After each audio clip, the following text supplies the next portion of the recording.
exercise for your athletes? Oh, it's so awesome. Right I love away. that question. Yeah, go ahead. So pretty much what we do, the research came out, because I used to actually be worried about it like when I first started training a few years back. But all the research pretty much shows now that you can really lift any type of weight. But honestly, even just doing body weight stuff starts that weight bearing type deal right off the bat.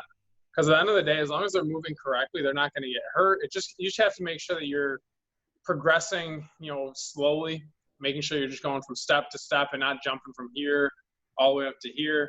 And if you take the slow steps and you do body weight work to start, and then once they're moving really well, you start to add a little bit of weight, there's no issue. So it's great. I have this, I think she's 8 now. I think she was 7 when she started. And she's a gymnast. So if you look at the forces on your body, on your knees, on your hips, when you're in gymnastics and you're doing like a vault or any of those jumps, the stresses from jumping and like sprinting and throwing a baseball are all way higher than they are during like a squat or a push-up or a chin-up. So we want to basically train their body to be able to handle that type of load.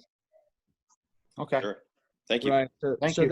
So we've got, 11, 12-year-old boys that we start introducing deadlifting to them. Like the easy part for us though is we do have Sam that's there, that his movement, he's big on movement quality. So, and we can get into that a lot more, but for us, I could care less what your weight's like. If you're doing a certain amount of weight in the right range of motion, then you're actually getting the most out of that weight. So for a guy like me, I'm not going to go into a gym and bench as much as Sam is, but I will tell you that the reps I do have my movement's very good.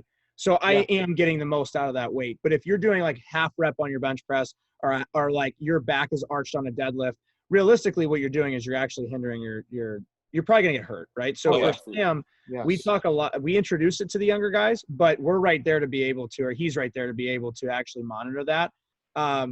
So like, first off, I know for us, we really, really go into movement, warming up the body, actually going into like, how long should they warm up? What kind of band stuff should they do? So Sam, obviously this will be a lot easier to explain to the coaches about, making sure that the warm up is proper and making sure that it's consistent with everything. But what are your key points in the warm up that everybody should hit, let's say pre-practice?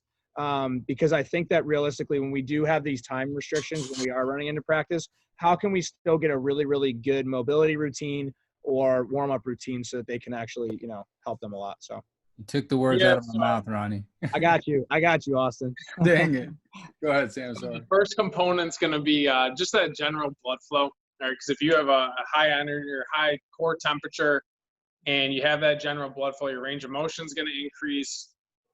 Which everybody knows, injury risk is going to get lower. But I think one of the biggest things on that topic that people don't really see is your nervous system actually gets like activated. So you're actually going to be more powerful. You're going to jump, higher. You're going to throw harder. So not only are you going to be at less of a risk, but you're actually going to perform better. So one of the best things you can do is just do a really good warm up where you're getting that blood flow, and then you're trying to take the body through a ton of different motions.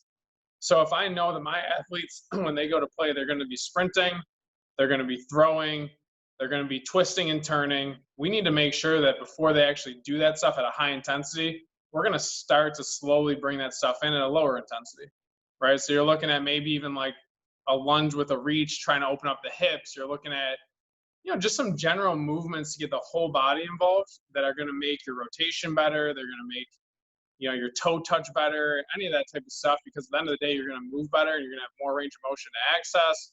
But then again, your nervous system is going to be more engaged. You're actually going to be more powerful too. So a really good warm up, you might do like, if you're a big fan of jogging, you might do like that jog down to like a foul pulling back. I wouldn't make it too long. Once you get back, you're going to go through a dynamic warm up. So if you guys don't do that, it's pretty much like, we'll say 10 movements, and you're going to start with, the easier stuff, the less intense. And then you'll move to more intense, high impact. Eventually, I like to end with a few sprints because they just get your body like alert. They get you going. So it's just a really good way to do it. And then make sure when you're throwing, if you're doing like J-band routine before getting into throwing, it's awesome. Anything for arm care is fantastic and just moving really well. And if you guys do any type of individual work or have like a strength guy with you, you might be able to look at somebody who has maybe a limited range of motion in their shoulder, and you might include something to get that range of motion back before they go into throwing, right? But the biggest things I'd say, you gotta get that general blood flow. Then you just want to take them through a bunch of active stretches, so you're not just sitting and holding one position. When you do that, that actually lessens your force. It decreases force production. So if you sit and hold a stretch for 30 seconds, 2 minutes, you're actually going to find for potentially up to the next 2 hours, your force production is going to decrease. So you don't want to do that. That type of stuff might be used after. But in the beginning, you just want to do active movements, 10, 15 minutes, get them going, and just make sure you're getting their body moving in a ton of different ways. So I deal with, and I get this question a lot. And I think that this is big. And you mentioned on this in the other session was, I think that a lot of young kids have a really, really big issue with stability. So, and we can talk a lot about stability with a lot of things, but to make it very simple, we need to just touch on that a little bit. But for instance, like lunging, reverse lunging, I think personally is the single most effective thing to do for a baseball and softball player, only because we're doing a lot of stuff that's bracing one leg. So like, for instance, when you're a baseball pitcher and you drive down the mound, you actually get to pretty much a lunging position that you have to work through with your hips. So if you're not able to stabilize in that, then balance-wise you fall off, control-wise you fall off. And what you see is that if you actually leak, so I'm a right-handed thrower, if I leak to my left side, my right arm's going to come out, all because of an instability with my hips and my core. So for us, like the big thing that we talk about a lot is, I think that, and this is just the way I feel about it, Sam can go into it more, but my feeling on it is if I can teach an athlete to actually stabilize within their hips and their core, I actually think mechanically, because I'm not big on talking about mechanics all the time, but I think mechanically that actually cleans up a lot of stuff. So I learned for myself that the stronger my core was whenever I was a college athlete, the less I talked about my mechanics, right? But whenever I was a freshman and I was really young and I didn't understand because my core was weak and I didn't really understand what I was doing, I had to talk more. I was talking more about my mechanics because I thought it was a swing problem. But realistically, it was just that I didn't have the ability to stabilize my body where I needed to. When you see a lot of athletes that are lunging forward, falling off balance and leaning over the plate, like in my opinion, that is a lack of hips, like a lack of hip stability, maybe some internal and external rotation stuff, and a lack of core stability. So if they can actually brace themselves, and we used to talk about like activate and stabilize your core. So we would actually flex sometimes when we would hit and then take a swing because that would actually keep me in one place. That taught us not to lunge. But to simplify that for you guys, I think that actually creating some type of stability warm up where you're doing lunging, like forward lunging with a twist or reverse lunging with reaches, I think that's big to get them to actually open up those hip joints. So then what you'll notice is when they sprint and when they do any ground ball work, like he was saying, or they do fly ball work, they're able to actually open their hips up a lot easier and they can get to balls more efficiently because we already activated that and opened that up. Where like if we're in a time crunch and we show up to practice and we just kind of have to get into it really quick and we rush through that, you're going to notice that for whatever reason that day, you're going to see that your shortstop doesn't move very well. So I noticed for myself, like I wasn't a very fast, straight sprint athlete, but I was very good laterally. The reason why is because I was able to, like whenever I do my warm-up, my hips opened up. So I noticed that when my career was over, the reason why I was able to laterally move was because I had very good rotation in my hips and I was able to open those up and I was able to move. But the reason why I wasn't really fast in a straight line was because my legs just physically weren't strong enough to make me faster, right? I didn't have enough power and force behind my legs to be able to move me.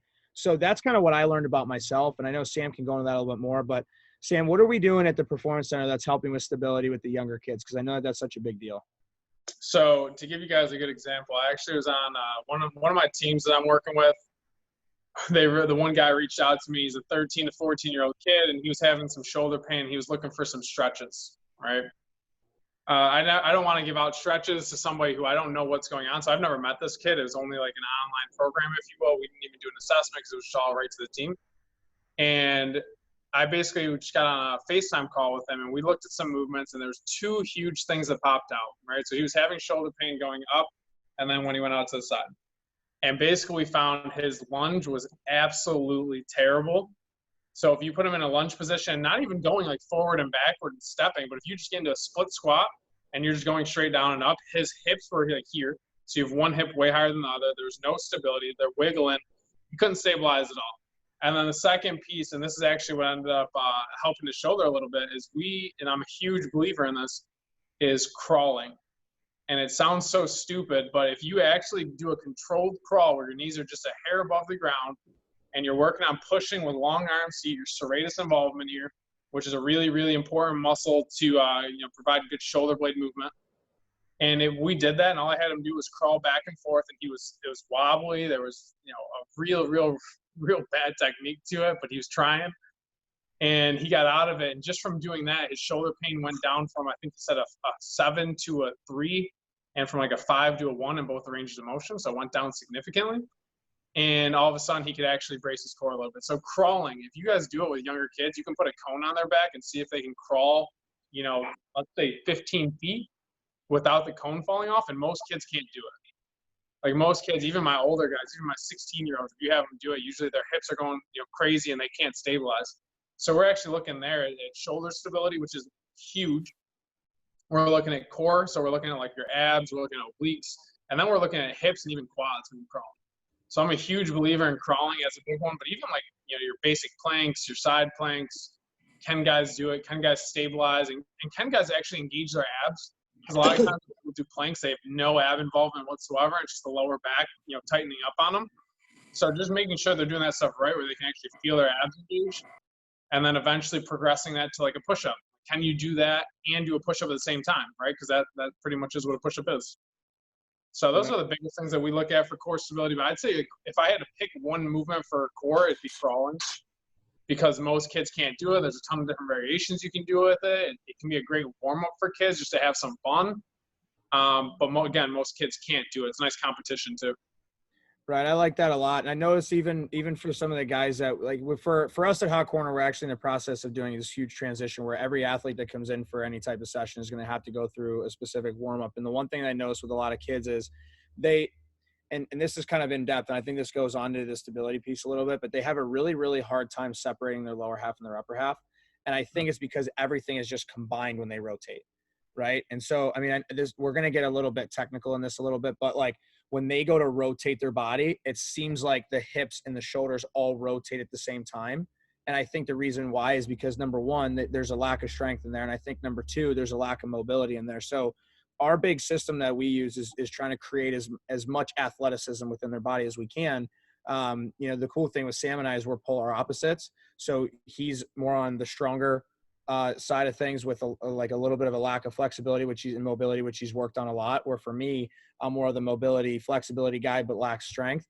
And what we noticed is that him and I, when we were actually at the peak of our playing careers, our power output was identical, right? And sometimes I would even hit the ball harder than him because my body flew. It was more fluid. And so what we realized is that honestly with Sam, now that he's more mobile, he's actually way more productive in a cage setting or when he's hitting and BP stuff than when he wasn't. And it's all based on being able to move properly. So Sam, go into the three things that we look for. So like number one, moving well as a human. Number two, as an athlete. Like go into that a little bit and just talk a little bit why we talk about it like that and kind of what our goal is with those three steps. Yeah, so we talk about moving well as a human first, and then moving as an athlete second, and then moving as a baseball player. So the first things first, I want to know, can you move like any Joe Schmo out there, right? So can you do a squat? Can you hinge? When I say hinge, if you guys don't lift, it's looking at, can you hinge at the hips? And that's huge, really important. A lot of coaches talk about that from the hitting perspective, basically being able to hinge into your hips a little bit so you can utilize your glutes. Your glutes are super powerful. But we're looking for squats, we're looking for hinge, we're looking for a lunge, we're looking for some type of push-up that you can stabilize with. I love to see guys that can do chin-ups. And those are kind of like the bases for our strength. But outside of that, as far as movement goes, especially for baseball players, I want to make sure every athlete can reach up over their head without arching their lower back. And what you'll see a lot of times, they'll go to do that and the elbow will bend, something like that. So to me, that shows me when they actually try to get into layback, like they're throwing a baseball, they're going to have a tough time because there's no extensibility of this tissue here, which is going to be really limiting and potentially even like an injury factor. So we're looking basically, and I do that with even adults that I train too, because I'm not going to give an adult an overhead movement if they can't get into this position, right? So if you guys work out at all and you guys do any overhead movements, if you guys get into this position, it's going to make it a lot easier. You're going to be stronger and you're actually going to feel better. So we're looking to make sure that you guys can move, number one, as an athlete, just like anybody else out there, right? Just like those basic fundamentals. From there, can you move as an athlete? So we're looking at being able to run. We're looking at jump, and not just forward. but we're looking at, different movements. So the issue with baseball a lot of times, as far as, one sport athletes, is you rotate to hit, you rotate to pitch. Outside of that, a lot of movement is just straightforward, right? There is some side-to-side movement, there's some twisting, some turning, but a lot of it is just plain forward. So for athletes who play like basketball and football, who have to have these quick turning rotational movements often too, they're actually going to be more athletic, and they're usually going to be able to adapt to movements on a baseball field a lot better. So we're looking to see if you guys can move, not necessarily just in the forward, and backward motion, even twisting, but can you move athletically in all these different ranges of motion? And then from there, then we're looking to see, okay, what can we do to maximize you as a baseball player? And obviously, like at the higher levels, you might be a little more focused on that. But for youth guys especially, we're looking at, I need to make sure you guys can move really well, and I need to know that you guys know how to move, right? So if you're trying to hit, do you know what it feels like to actually get your hips engaged? And a lot of times we can teach that in the weight room. So it works really well that we can teach a lot of stuff in the weight room. So when you guys go to actually hit, now all of a sudden you guys can actually utilize your hips. Like for me, I played college baseball with Ron, and I had no idea how to use my hips. I was a strong dude. I was one of the strongest dudes on the team as a freshman. And I had literally no power because I didn't know how to do anything. I didn't understand how to use my hips. So when I started to learn more, and I started to learn that I need to work on power production, not just strength, and I need to work on movement because right now I move like crap. All of a sudden, my power production went way up. My vertical flew up. I literally went from barely touching the rim to like dunking. And my speed flew up. And all of a sudden now, if I go to hit with Ron, he can coach me really easily because now I understand what my body should feel like going into different positions. And I think that one of the biggest takeaways I have from it is just the coachability of it. Because if I can teach you how to move your body, when you go to work with your sport-specific coach, all of a sudden you're actually going to be able to understand a lot of that stuff a lot easier. So it makes that relationship a lot easier. And that kid can now kind of troubleshoot his own body. Like if he doesn't feel his hips working when he's swinging, he can, basically troubleshoot his own swing instead of needing to go to a coach. Where if you don't understand how to use your hips and what that feels like, you can't really troubleshoot because you don't even know anything's wrong. And that was me. Like my whole college career, I had no idea that I wasn't using my hips at all until I started hitting with Ron. I understood what my hips felt like when they actually did work. And now all of a sudden I can troubleshoot if I don't feel that happening. And if I can just from a skill side of things, because I know a lot of us, being baseball and softball coaches, like most of the time we're focusing on skill. I do skill 99% of the time with me. And the one thing that I noticed is when Sam and I systemized this whole thing and we kind of changed it from, I was all skill all day. And then if you wanted to work out, you had to go find a place to work out on your own, right? And what happened was we were plateauing athletes so often because there's only so much that I can do with you. And I know you guys probably deal with that a little bit too, where you look at an athlete and you're like, okay, I know there's something wrong, but you hit the ball really well. You have a decent arm. Your glove's okay. You have decent range. And if there's a ground ball, like for softball players, the ground ball in the 6 hole, there's a chance that you leg it out.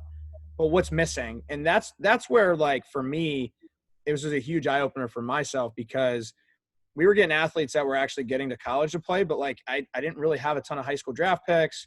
Not a lot of guys that were going to big schools. And that's kind of what our focus was because we don't do teams, right? So it was really, how can I provide as much value to these kids as we can? So when we changed it to move well as a person, move well as an athlete, then be a skilled athlete, we actually saw the skill part of it skyrocket. So now we're getting kids that in 1 year, they're changing the whole landscape of their playing careers because they're throwing significantly harder in 6 to 8 months. I had a freshman that went from 71 miles an hour to 84 miles an hour in a year, healthy. He went to Sam 3 days a week, and he gained 35, 40 pounds, and now he's throwing gas. And the reason why is because I can't create more rotation on a baseball if you're just not physically strong enough to be able to do it, and if your arm doesn't work that well.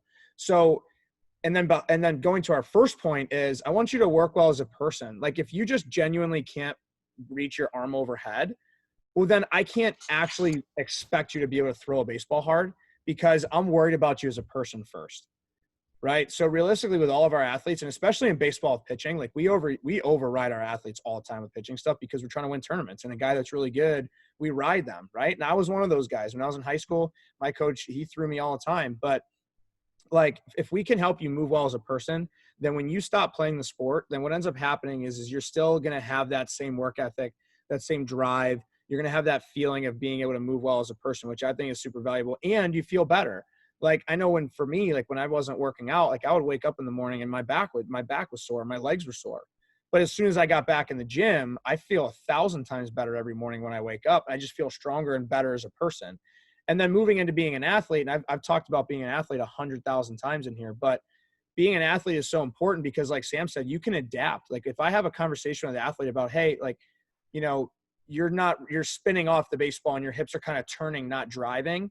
If they don't understand that and they can't feel the difference, then that's not actually a skill issue. Realistically, they just might not be able to feel the movement yet because they've never done anything to get them in that position to do it. So for instance, that 30-ounce bat that they're using might not be heavy enough weight for them to actually learn to load their hip up. So we may need to throw a medicine ball that's 15 pounds in their hands and have them brace that and actually use that in a setting to generate power. And then once they know how to use their body, we can really hone in on their skills, and we can do that pretty quickly. You know, I've spent the last 6 years working with younger kids on how to develop them skill wise. And what I've noticed with them is I can only do so much because some of them can't balance themselves, and it's not their fault, but they can't balance because they just aren't physically strong enough to do so. And so whenever they learn to brace themselves and actually stabilize their legs and have some core strength, we get more out of them from a skill perspective. So Sam, like what are some med ball stuff that you incorporate in your warm-ups? Because I know for coaches, like especially that are running teams, we can't just get into the gym 24/7, right? Like I know that's tough. You can't do 3 days a week in the weight room. I think this is where we can provide the most value to them, especially on like some of the non-negotiable stuff. But we talked through a little bit of the warm-up. We'll go into really in depth in the warm-up tomorrow. But what are some like med ball stuff? What are some basic daily things that we can do with our teams that maybe don't cost a ton of money, but, you know, can help them kind of get stronger throughout the course of a winter, especially if we're not paying for, you know, a strength trainer at our place? Yeah, so number one is sprinting, 100%. If you guys can get your athletes to sprint with or without you, you know, 2 to 4 times a week, it's an absolute game changer. If you guys are, especially if you guys are in the heat of, maybe not this year, but, you know, summer baseball or fall ball, if that happens or whatever, and you're playing a lot of games, even if you just throw a few sprints into every warm-up, it's going to make a huge difference. So a lot of guys who sprint, even right now, obviously with this quarantine, I have a lot of athletes who don't necessarily have access to the weights that they did.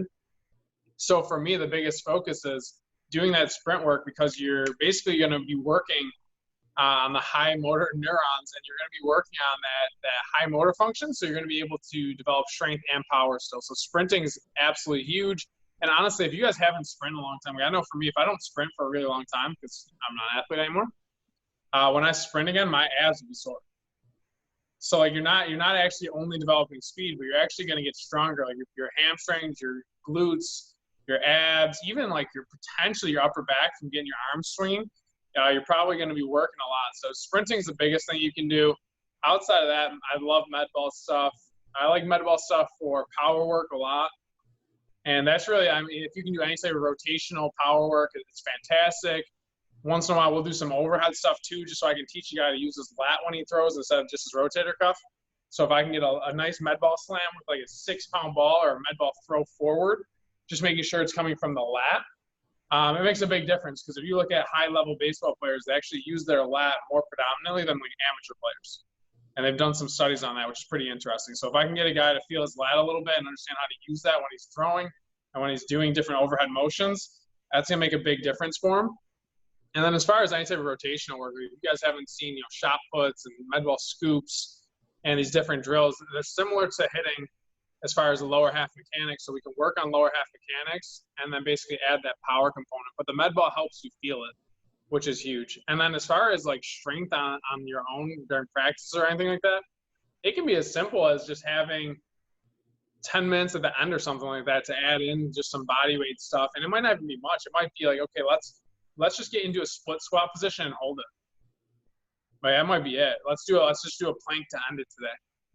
You know, and if you guys just micro dose it, so you guys do a little bit often, it makes a really big difference. It really depends on your situation. You know, if you guys have access to any type of weight room or anything like that, obviously that's great. But if you don't, just microdosing, so doing a lot of doing it often, but doing it just a little bit, makes a really, really, really big difference. It goes for push-ups, squats, you know, anything really.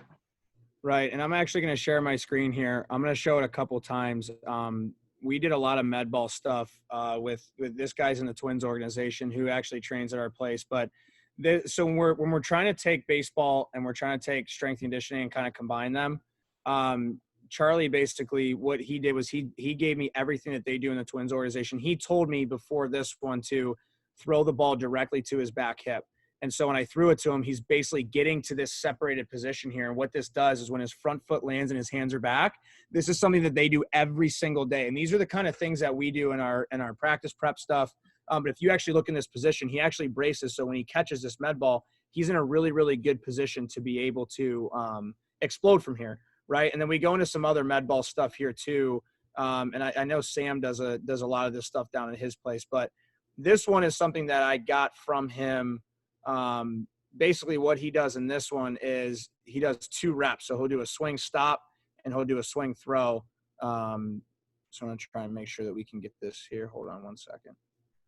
So when you watch him go through it, he actually stops at that position there. So what he does, he's actually bracing his front side in this one, right? So when he loads back, he's actually loading back and then he's coming through as hard as he can, but he's stopping. And what he told me is they want to actually learn how to brace their core and their lats and those parts of their body to be able to stop and go as they please. And what that does, it actually helps them control themselves. So there's a lot of body control.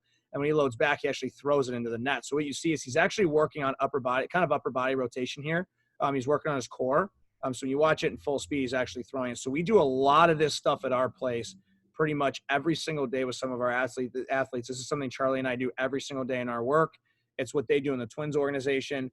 And these are the kind of things that we're doing with a lot of our athletes. Now that's a 10-pound medicine ball. Some of the athletes might not be able to use that heavy of a weight, but those are the kinds of things that I think that we need to start to incorporate with a lot of our athletes. We do it in our swing prep. So if I have a kid, even if it's for a half an hour, I still do a lot of that stuff with them because I actually think that that's just as valuable, if not more valuable, than taking hacks off of a tee for 25 minutes, right? Because a lot of times we psych ourselves out of that good swing. So if we can get your body to move properly and then take really good quality reps while you're in there, I think that we actually get more out of it. So for your team practices, and I do a lot of teams myself, and so for your team practices, I think that it's really, really huge to be able to incorporate maybe a med ball like station if you guys are doing station work. You know, even if it's just general stuff, just to be able to get them to kind of learn how to move their body. If it's not something that you can do with your whole team at the beginning of practice because you don't have enough med balls, there's not enough space, or you can use it and incorporate it into actually some station work, which I think is big. We do that at our place too. We'll do swing stop, swing throws, the one that I saw from the knees. I'll do that with a lot of the athletes whenever they're not actually swinging a bat. And it kind of gives them a break from just hitting off of a tee or doing some front toss work. I think it gives their eyes a break a little bit. But Sam, go into some of the med ball stuff that you do daily, because I know with a lot of the athletes that you use, you go into med ball stuff daily with them. What are the very general stuff that you make sure that you incorporate all the time? Yeah, I mean, so I think that's a really good drill. And if you actually looked at it, if you watch Charlie do that last drill, that swing stop, you can see his hips are starting out hinged. And then as he actually releases the ball, you can see the hips come through and they extend and rotate. So I think that's an awesome drill to actually work on your hips. And actually, I'll do stuff with some of the athletes. Like if I have an athlete who can't feel his hips engage, a lot of times putting him down into a kneeling position where his knees aren't going to be involved anymore, they can start to feel their lower half and really like their backside. They've been talking about lifting and what So you should do in lifting. Yeah. How you guys do scoops? Like, do you guys do scoops a lot? Okay, so I think that this one right here, is this one Charlie doing scoops? I think so. So you guys, yeah, there we go. That's so a shot put. Oh, no, it's a scoop, yeah. There's a scoop, right? So he actually starts in his, like when he loads up, he starts with his hands up. And then when he loads up, he actually loads into that scoop. So for a lot of us and for a lot of, like, I did this wrong actually at first. I tried to throw the med ball from my shoulder. So I'd have it up on my shoulder, and then when I would load, I'd keep it up and I'd push it. And what you can see with this one is when he loads up, he actually loads into his hip. So the reason why he's so explosive, and he's hit the ball as hard as like 110 miles an hour in a game. He's like 5'11", 210, 215. He's a beast. But the reason why he's able to generate so much power is if you actually watch from this position, like his weight's back, the medicine ball is loaded, and then when he explodes, he actually physically comes forward. So he actually drives through and like really, really gets going. But if you can see when he finishes, he actually finishes in his swing finish. So if you watch when he gets through it, he actually finishes right at the end of where his swing would be, which I think is big. This is how we incorporate the skills into it. So if you actually look, it's not like he's over rotating himself and it's not like he's overdoing it. But when he does finish, he's actually finished in the position that he would when he swings a bat. So when he does, and Sam, you were talking about hinging. So like when he hinges, you can actually see in this position here that his chest is actually over top and his hip is back, which allows him to explode the hip. What I see with a lot of athletes hitting wise, and I know we'll incorporate the two, is that whenever they load and they actually stride, get their foot down, their body's straight up and down like a board. So when they go to rotate their hips, they're actually going to rotate their shoulders with it because there's no separation there. So incorporating the med ball stuff, especially like in the scoop, the one reason why I like this one so much is because it's going to force a hinge because the medicine ball is at his hip. And then when he goes to drive, he has to stay balanced at the end because he did hinge, right? Or for like, if he was just to swing his bat and he wasn't hinged at the hips, he might not be able to feel the difference, right, Sam? For sure. So I think that that's big. So med ball stuff is huge. I know for a lot of you guys, like I said, like a lot of us don't have access to getting into a gym. So I think that's big. What other stuff do you guys do? I know Steve put in here that they do some PVC stuff. Like what are some other things that you guys do for your warm up and some of the baseball skill stuff that we can transfer? As far as the warm up goes? Yeah, either that or just like actual like movement prep. Like when we're talking about maybe med ball is definitely for power, but PVC for movement. You know, what are some of those things? Like what are some of the things that you do generally? So typically the way, and it changes a little bit depending on the athlete, but as a rule, we typically do a warm up for our athletes. After the warm up, we'll go and do a movement prep. The movement prep is different for each athlete. So if I have let's say a younger athlete who really hasn't worked out before, that might be some core work, it might be some stability work, just because they just don't get it yet, right? A lot of times I will do like things like bird dog, and the reason is we just want to teach kids to separate their lower back from their hips.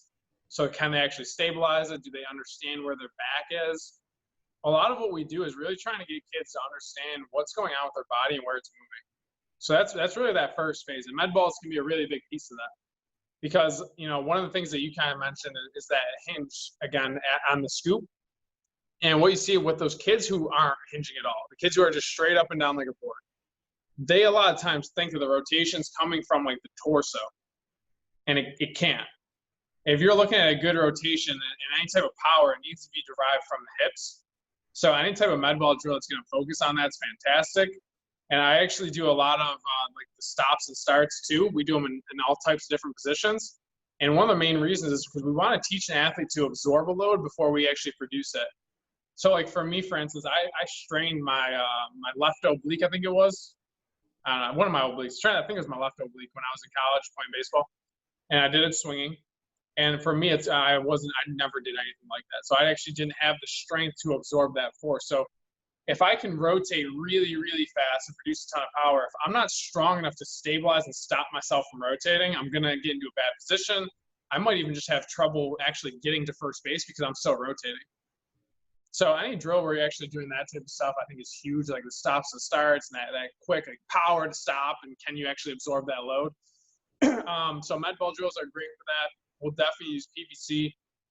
I think, like, honestly, though, if you look at your deadlift, which I think is huge, like a Romanian deadlift, RDLs, you look at lunges, that stuff a lot of times will have a pretty big transfer. And when you get to more high-level athletes, you might get into it more nitpicky with drills. When I'm a youth athlete, like I just want them to be able to lunge. I don't really need them to be able to do anything crazy. But with like, let's look at one of my older guys. So he's going to college next year. Actually should be in college, second year Canadian senior. And when he does his, if you guys are familiar with like pitching mechanics, that front leg lead blocking, right? So that front leg being able to basically hit the ground with some power and push yourself back and stabilize. So for him, he couldn't really feel that and he was having trouble with it. So what we did is we put a band around him. We have that band pull him forward.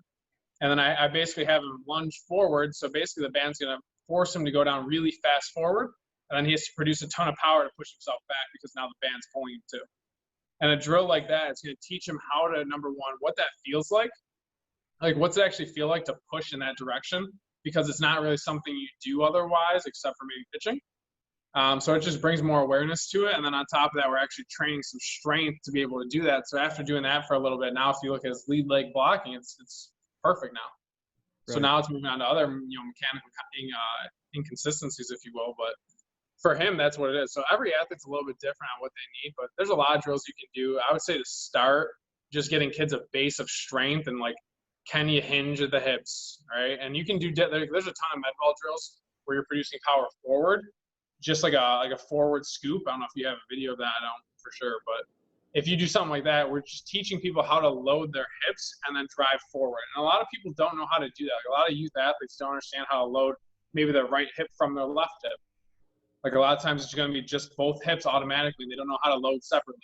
Well, that's going to be a problem if you're trying to play baseball and you're trying to produce power, because your power is coming from one hip. So a lot of that type of stuff is really beneficial. Any type of movement pattern, if you guys break down movements and see where your athletes are having issues, there's a lot of med ball drills that you guys can do to kind of work on those. And all you do is look at what's going on in sport. And if you have an athlete, again, who can't hinge their hips, let's get them to hinge their hips. And we're going to take their knees out of it. So we're going to put them down on the knees and just have them go forward. We're going to make it as simple as humanly possible. Yeah, so something like that. Yep, and then basically if you see him, he doesn't extend his hips at the top. So he actually gets into a really good hinge position, but then his hips up, there they go. They start to extend there. So it's hinge, He actually stops. no extension, hinge, and then, yeah. So you can see at different positions what we're looking for. And for me, we do drills like this, and I don't necessarily like as much rotation because I'm trying to teach a hinge. Right. I'm really looking to see at that top position, though, can the hips come fully through? And can they use that to actually produce power? Because what you'll see a lot of times is you'll see an athlete do a med ball drill, and their sequence will be just completely off, and they'll just try to muscle it with the upper half. So you have to make sure that when you're doing those drills, you're actually trying to get into the hip. I don't know what this guy's doing. I wouldn't worry about it too much. If you guys have questions with it too, I can take videos. I'm building up this whole exercise library for us, so I'll have these videos eventually. Right. So if you guys have any questions, I can get those out to you. I think I might even take that. I just don't have access to it right now. Yeah, I think that we have. But realistically, I think for a lot of for me at least, if I'm thinking about being a coach, it's just I don't know what you guys have in regards to strength and conditioning stuff like at your practices. I mean, honestly, I would invest a lot of time into it because I really do think that that's what's going to help the athletes perform at a higher level for sure. I just know that it's tough. Like I get that. We opened up a whole new section of our company to be able to do it. We saw a ton of value in it, but like from a team side of things, like I did the team thing for a while. It is so difficult to figure out how to do it. But if you can incorporate it, I think it's extremely valuable. It's changed our world. But again, it just creates better athletes, right? So at the end of the day, I think that just doing some type of power work, some type of hinge work is a big deal. And then each player is going to have their own adaptation. So for a lot of the younger teams, understand that I know that we want them to move really well, but there's just a chance that they actually can't do it yet. You know what I mean? And it's not their fault, but they're just not physically strong enough to. And so until we actually train that for them to be stronger, now you can train them whenever they're younger for sure. You just have to put the time into it. So you may have to take out some of that skill training and go into doing skill work. And you might have to take more time into developing them as an athlete, because I think that helps. I think that playing multiple sports is a huge deal. I know a lot of people like to specialize it. Play 100,000 sports. Play every single sport that you possibly can because it shows adaptations and everything. Some things that we don't get in baseball, like Sam said, you run in a straight line. I was just shooting basketball yesterday for the first time in a while because the weather hasn't been very nice here, and my calves are sore. I haven't jumped in a while because I'm inside all day long, so I have no reason to jump. You know what I mean? So when I started jumping outside, my calves got sore. Okay, perfect. So now I'm actually adapting a muscle and using a muscle that I haven't used in a while. When I was in college, we were playing basketball 4 days a week. So I was able to jump and cut and move everything that I needed to do, plus develop skills baseball-wise. It helped me so much. So I know for whenever I coach a travel team, we would do in a 2-hour practice, we would do obviously an hour and a half of baseball stuff. And then I would actually take a half an hour to let them play some other sport to adapt different muscles in different groups. Is there a chance for injury when they play basketball? Yeah. But I mean, at the end of the day, we're athletes. Those are things that are going to happen. But for me, I felt like it was super valuable to have them kind of, number one, be competitive in a game together. But number two, learn to use different muscles, because I wasn't able to get them into a gym and do any type of vertical jumping stuff or cutting stuff. You can do ladder drills, but that's not the intensity that you're getting in competition. So So for us, I think that it was huge to add that into it. I think that's big. And then the last thing, I know Sam, we wanted to talk a little bit about this whole lifting and running for punishment thing. I know this is something that you and I have talked about a lot. When the team messes up, I know whenever I was younger, it was just run until you throw up. How can we make it productive that when they screw up as a team, that there is a consequence, but how can we make that consequence productive so that they don't hate training? Because I know for me, I never thought that I needed to go to the track to run. I was just going to get it at baseball practice when we got in trouble. You know what I'm saying? So I never found the passion in going to the gym and doing sprints and long distance running, because if I got in trouble at practice, which is probably going to happen, it happens every single day, I'm just going to do it there. So what can we do to have like productive consequences, if you know what I mean? So I'd say first things first, they don't all have to be, as far as punishments go, they don't all have to be fitness related. I know that's kind of like a go-to, but it's easy to be like, all right, so, you guys screwed off today. You guys did absolutely nothing. We were going to play, this game to finish out practice. We're not going to do that anymore. Instead, we're going to do something else, right? So like, it doesn't necessarily always have to be conditioning. As far as conditioning goes, I mean, you can do some pretty hard conditionings and like suicides, which I don't think is politically correct anymore. I don't remember what they call them now, but you can do that type of stuff, which I think is fine, as long as you're doing it sparingly and not all the time. And then just making sure that when you guys do it, you realize that the purpose of it is conditioning. It's not like speed work, because if they're getting that tired, they're not getting faster. And then just making sure that when you guys do that, know that the next session, you shouldn't be doing it again, because you don't want to kill those kids. And not even like, you just don't want them to be shot, right? Especially if it's close together. Now, if you don't see them for a week, like whatever, but your goal at the end of the day, like with conditioning, that might be fine. Like, I have no issue with you guys doing suicides. They're going to get more conditioned aerobically and even anaerobically. But if you're trying to if that's where the bulk of your work goes for conditioning, it's probably an issue. So for my take, I think the most important thing, and this is kind of where I see a deficit, and I had a deficit, I know when I played, is we just didn't do enough work that was based on actual speed or power development. So, yeah, and I think that's a great idea from George there too. Making it even a little fun, even though you guys suck. We'll have a little fun with this still. If you guys can do your speed work separate, I think it's huge. So, like starting off your practice after your warm-up, going through like some sprint work, and it doesn't need to be crazy long, but do some sprint work, make it fun. You guys can do different types of like tag and different games with it as well, but you guys can do sprints and your med ball circuits at the beginning. And if you do that, you actually find again that there's a system in the body, basically your nervous system is going to get more, again, highly potentiated. So you're going to produce more force for the rest of practice, and you're going to have kids that are more alert. So I would say just making sure that you're separating strength, power and conditioning separately, I think is huge. Realizing that kids aren't getting faster from conditioning. So you're saying that speed training and sprint training is more of a power thing. Yeah. So if you're doing it, right. So just so that's clear, just so that's clarified, because I know a lot of it for me, like whenever I would run, I would sprint, and I thought that I was just getting faster, and like I was basically a track athlete, right? I had no idea.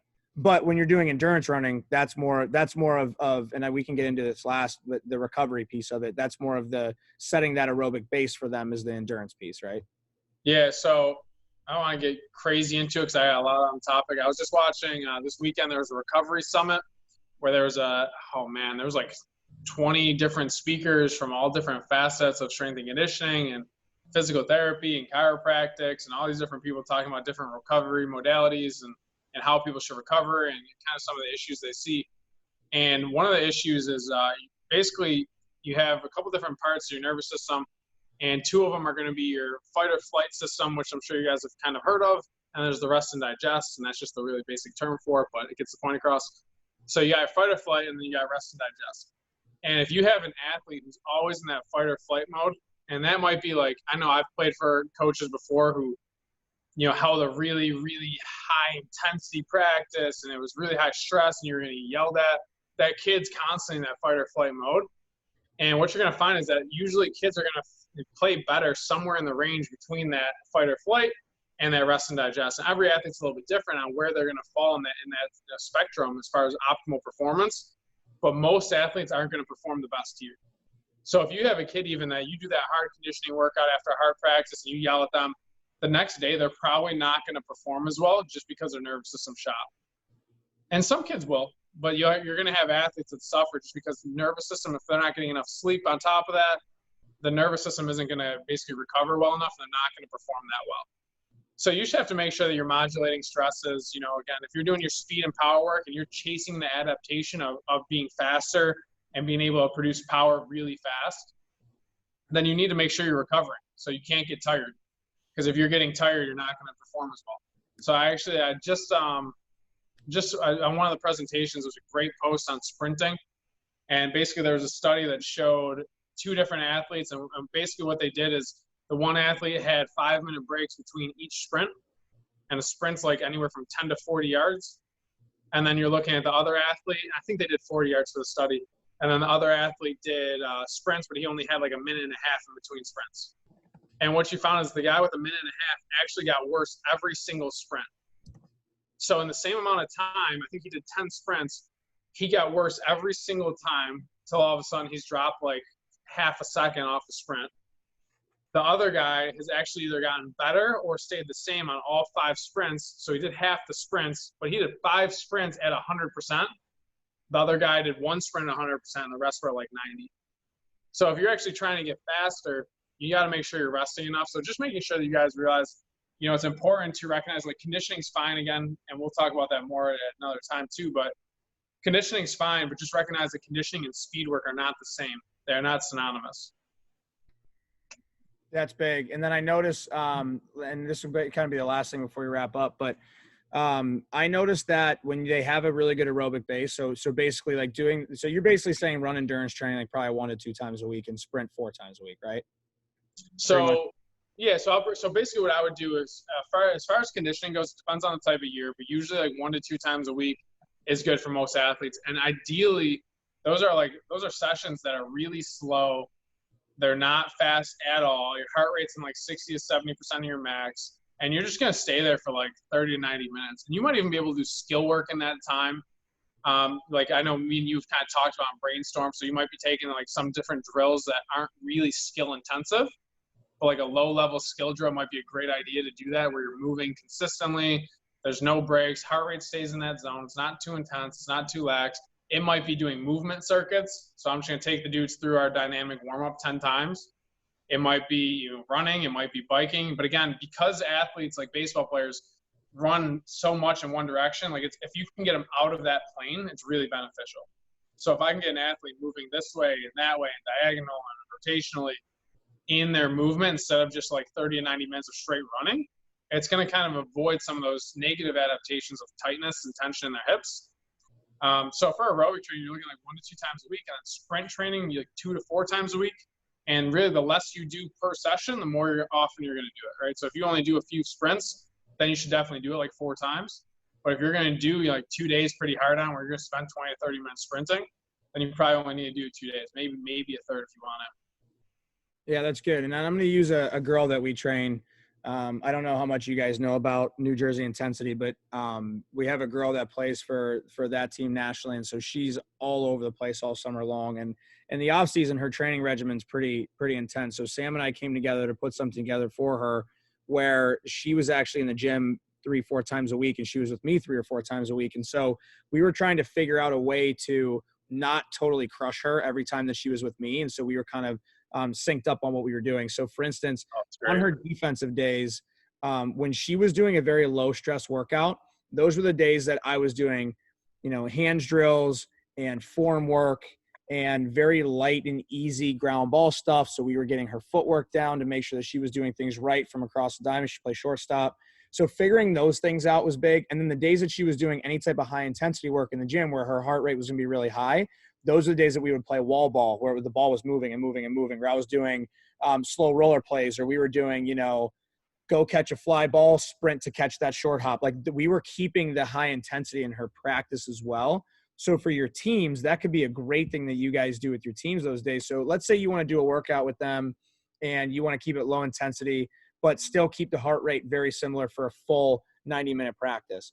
You can actually develop an aerobic base with them at practice as long as you're keeping them moving at a moderate intensity for a long period of time. And then the days that you want to, I don't want to say crush them, but the days that you want to really go at them, those are the days that you can say, all right, we're going to do, how many double plays can we turn in 3 minutes, and then go and just hit and hit and hit and hit, and then give them a good enough amount of break that they can relax, grab a drink and hydrate, come back, and then go and crush it again. And when we did that with her, the growth in that was incredible, because she wasn't crushed every single day, but she was getting value every single day. So it's just trying to figure out how to allow them to recover, but then also on the days that they're not absolutely crushing it, can we still figure out what skill work we can do? So for instance, like the days that we were breaking it down nice and slow and nice and easy, that's whenever it was like really technical, where we were making sure that technicality, like fielding wise, that her glove was in a good position when she got it down to the ground, and that her footwork was effective, that she was actually gaining ground. But then on the days that it was high intensity, those were competition days. Those were the days that I was trying to beat her in wall ball, or, you know, we were doing something where she was sweating and she was moving around and like basically felt like, you know, she was sprinting for a long period of time. I think that if you guys do it that way, you're going to see them develop a good aerobic base. And maybe you don't have to go into the gym, honestly, because a lot of them aren't going to be able to, Sam. So being able to do this at practice, I think, is big. So if you have 2 or 3 practices a week, figure out what days you want to be high intense for the team. And those days you can do, like, you know, your fly ball communications with the whole team and everybody's kind of screaming and running around like crazy, or you're doing first and third and rundown plays where you're getting base runners and they're running back and forth all the time. And then the days that you just want to work on skills, you know, those are the days that you can do more laid back type stuff there too. So I think that that's how we are trying to do our training program. I think it helps the teams as well. We're just trying to adapt and get them as strong as you can with the limited time that you guys have. So Sam, do you have anything to close up? Yeah, I love that point, and we didn't really touch on it, but the idea of consolidating stressors is absolutely huge.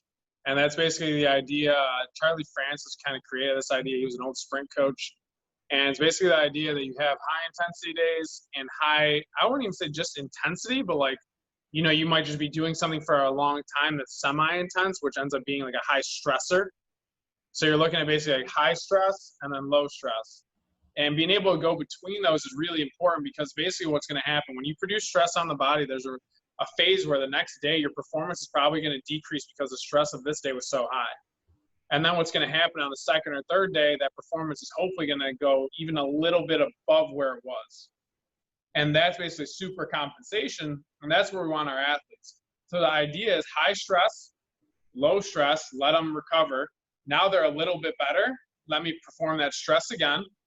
You're going to see a decrease in performance. All of a sudden, you're going to have these loops that are going higher and higher and higher, and going to lead to a higher performing athlete. And I think the more you can combine those, the better off you're going to be. So if you have a really high intense day, like you're doing maybe even like a body weight training day, which is really high intensity, like you're doing like push-ups and squats and lunges, that's going to be a hard practice day. Where on your other day, you might do some like light planks and core work that really isn't that fatiguing, and you might just add that stuff into a lower intensity practice. So you can kind of put those together. And then the last thing I'll say is you guys can get a really lot out of bodyweight training for your guys and girls. I think it's really important. I think there's a lot you can get out of it. Like, again, I had this, 13-year-old athlete with shoulder pain. The biggest thing that we did was lunge and crawl. And he literally saw marked improvement in his overhead position. He decreased in pain. And overall, like, if he can't lunge, he can't throw a baseball hard. You just can't do it. Or if you can do it, you're not going to last because you're probably going to get hurt. So just getting really good in those body weight positions, I think, is really huge. Like don't minimize that. It really, I think, has a really big effect. And eventually, when they can get into weights, it'll just translate. So it's really beneficial to do any type of body weight work. It's just really, really, really crucial to make sure they're doing everything right, and they're not worried about the weight or the intensity. They're just trying to do everything right, develop that base, so when they can have the intensity, they're ready to rock. Absolutely. If you guys have any questions about any of this stuff, or Sam has so many med ball workouts and he has so many like warm-ups and things like that. We can get those to you guys throughout the week. But obviously, if you guys have any questions, throw them in the chat tomorrow. If you have anything else, shoot us an email. We'd be more than happy to help you guys out. I sent out a med ball. One of the guys asked me for a med ball workout before I sent it out. I think it was Scott asked me for it. I sent it out to him. Anything that you guys need, I mean, it's accessible to you. We just want to help out as much as we can. So just let us know. But tomorrow we're going to get into the pre-practice routines and things like that. I'm going to go in depth on the J bands. I'm going to go in depth on a lot of that stuff that we can do to help those guys. So we'll see you guys tomorrow. Appreciate you guys. All right, guys, Thanks. take care. Take See you care. guys. Have a good day. So you guys.